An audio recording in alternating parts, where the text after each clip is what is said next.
በማለዳ የወንዝ ዳርቻ ስራዎችን እየገመገምን ነው ያለነው። ከጀመርናቸው የወንዝ ልማቶች ከስምንቱ ማለት ነው ዛሬ ሁለቱን ነው ያየነው።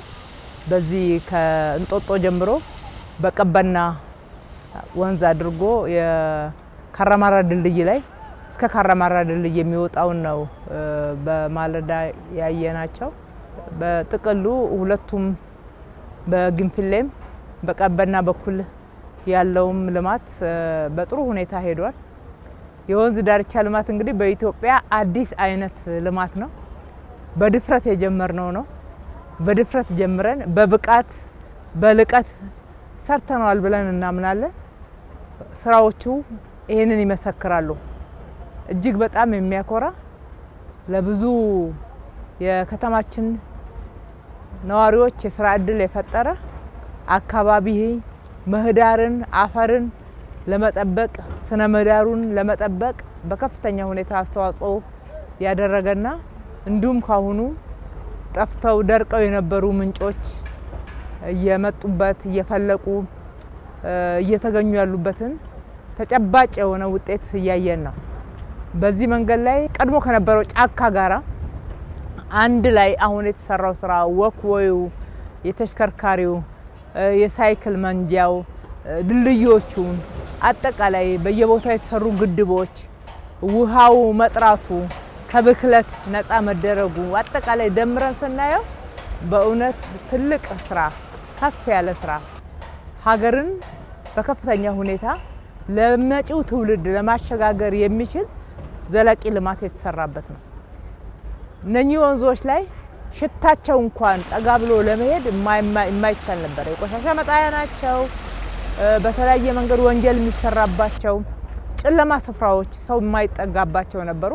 በተለያየ መንገድ ህገወጥ ተግባር የሰሩ ወይም ወንጀልን የፈጸሙ ሰዎች መጥተው የሚሸሸጉበት ካስፈለገም ደግሞ እዛ ትናንሽ ቤቶችን ሰርተው የሚኖሩበት አካባቢ ነበር። ዛሬ ጫካው ተገልጧል፣ ጨለማው በርቷል። ለከተማችን ትልቅ የቱሪስት መዳረሻ ስፍራ ሆኗል። የከተማችን ነዋሪዎችም ደግሞ መናፈስ አለባቸው። ለጤንነት በጣም አስፈላጊ ነው። ጤናማ አካባቢ ሆኗል። ውበትን ተጎናጽፏል። እነ ስዊዘርላንድን በብዙ ሁኔታ በብዙ መንገድም እናደናንቅ ነበረ። ዛሬ ግን ፈጣሪ የተመሰገነ ይሁንና ሀገራችን የምናደንቅበት የአዲስ አበባን ወንዞች ዳርቻ እንዴት በጎበኘ ነው የሚያሰኙ መሰረተ ልማቶች ውጤታማ ሆነውልናል። ከዚህ ከእንጦጦ ጫፍ እንጦጦ እንግዲህ በሁለት በኩል ነው መነሻ የሚሆነው። በአንደኛው በፒኮክ በቀጨኔ በመቀጣይ አድርገን ወደ ፒኮክ የምንገባበት ነው። እስከ ካራማራ ድልድይ ድረስ እስከ ቦሌ ሩዋንዳ የሚሄደውን እያለማን ያለ ነው። በስተ ግራ በኩል ደግሞ ከእንጦጦ ጫፍ ስር ከፏፏቴ ነው የሚነሳው ማለት ነው። ከትልቅ የውሃ ምንጭ ነው የሚነሳው። በዛ አድርጎ በዚህ በፈረንሳይ በኩል በጣሊያን ኤምባሲ በኩል አድርጎ ቀበናን ይዞ እስከ ካራማራ ድልድይ ድረስ በፒኮክ አልፎ የሚሄድ ነው። ይሄኛው 19 ኪሎ ሜትር ነው ዛሬ የምንገኝበት። በፒኮክ በኩል ያለው በፒያሳ በኩል የሚያልፈው ደግሞ 21 ኪሎ ሜትር ነው። በአጠቃላይ አዲስ አበባ ላይ ያለማናቸው ያሉ ወንዞች 48 ኪሎ ሜትር ደርሰዋል። 8 ወንዞች ናቸው። አሁን የምንገኝበት ደግሞ ቀበና ድልድይ ጋር ነው። እንደዚህ አይነት ግድብ አይታሰብም በአዲስ አበባ ውስጥ። ትልቅ ግድብ ሰርተናል። ትልቅ መዝናኛም ነው፣ የቱሪስት መዳረሻ ነው። ለአካባቢው ትልቅ የሆነ ጤናማ እይታንና ጤናማ መዝናኛ ቦታን የሚፈጥር ነው። እንደገና ደግሞ በከተማችን ላይ ያለውን የመጠጥ ውሃ ችግር ለመፍታትም ጭምር የተጠቀምንበት ነው ማለት ነው።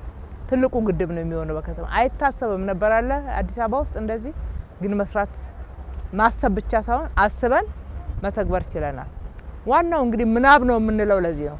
በምናብ ከፍ አድርገን ከተማችንን የት እናድርሳት እንደስሟ ውብ አበባ እናደርጋታለን የሚለውን አልመን እሱን ወደ እቅድ ቀይረን በተግባር ደግሞ ተገልጠን እንደዚህ አካባቢውን ግልጥ አድርገን ውበቱ እንዲታይ ውበት ብቻ ሳይሆን ጤናማ እንዲሆን ከብክለት እንድንነጻ በዛ ውስጥ ሰዎች የስራ እድል እንዲያገኙ የቱሪስት መዳረሻ ሲሆን አሁን እዚህ አካባቢ በጣም ትልልቅ ሆቴሎች ናቸው የሚገነቡት።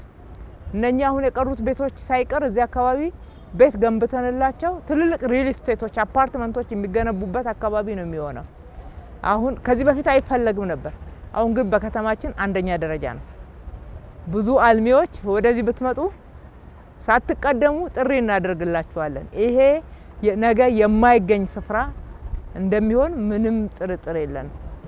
የመሀል ከተማውን ተብሎ የሚገለጽ አካባቢ ነበር። አሁን ዋናው መሀል ይሄ ሆኗልና እና ከዚህ በላይ ማልማት ይቻላል።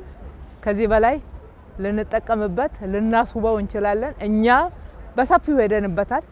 ከዚህ በላይ ደግሞ ለማላቅ ባለሀብቶቻችን የግል አልሚዎች ያስፈልጉናል ማለት ነው። ልክ ከእንጦጦ ፒኮክ በሰራነው መንገድ ያደረጋችሁትን ተሳትፎ ኑ እዚህም ሌላ ሁለተኛውና ሌላኛው አማራጭ ተፈጥሮላችኋል ማለት እወዳለሁ። እየተጠናቀቀ ነው ያለው፣ በመጠናቀቅ ነው ያለው የወንዞች ዳርቻው ልማት። ወንዙ በጣም የሰጠ ጥርት ያለ ውሃ እየመጣ ነው ያለው። በከፍተኛ ሁኔታ ደግሞ ውሃው እየጨመረ እንደሚሄድ እንጦጦ ጫፍ ላይ አይተናል። ምንጮቹ የደረቁት ሲፈልቁ ትልቅ ወንዝ እናገኛለን። የአዲስ አበባ ልጆች ወጣቶች እድለኞች ናቸው። በየመስመሩ ላይ በየሎቱ ስንመጣ የኳስ መጫወቻ አለ፣ ካፍቴሪያዎች አሉ፣ መጸዳጃዎች አሉ፣ የህፃናት መጫወቻዎች አሉ። ከተማን ለነዋሪዎቿ ምቹ ማድረግ ከዚህ ወዲያ ምን አለ? ለነዋሪዎች ምቹ፣ ለቱሪስት ደግሞ ሳቢ መዳረሻ የቱሪስት መዳረሻ እንዲሆኑ ማድረግ ነው። አዲስ አበባ እስከ መቼ ድረስ የቱሪስት ተላለፊያ ትሆናለች ብለን በቁጭት የተናገርነው በተግባር አሁን እንግዲህ ከኢትዮጵያ አየር መንገድ ጋራ በአዲስ አበባ የሚተላለፉ መንገደኞች በተለይ ትራንዚት መንገደኞች ወጣ ብለው የሚያዩት የሚጎበኙት የሚማሩበት ስፍራ ተፈጥሯልና በጥቅሉ የተሰራው ስራ ድንቅ ነው። የሰሩትን ያስተባበሩትን አመራሮቻችንን ከልቤ አመሰግናለሁ። በአካባቢው ላይ የተባበሩትን ነዋሪዎች በጣም አመሰግናለሁ። በዚህ የተሳተፉ ማህበራትን፣ ኮንትራክተሮችን በጣም አመሰግናለሁ። መተባበር ሀገር ያለማል፣ ሁላችንንም ደግሞ ተጠቃሚ ያደርጋል። እንበርታ፣ እንቀጥል ማለት እወዳለሁ። እጅግ አድርጌ አመሰግናለሁ።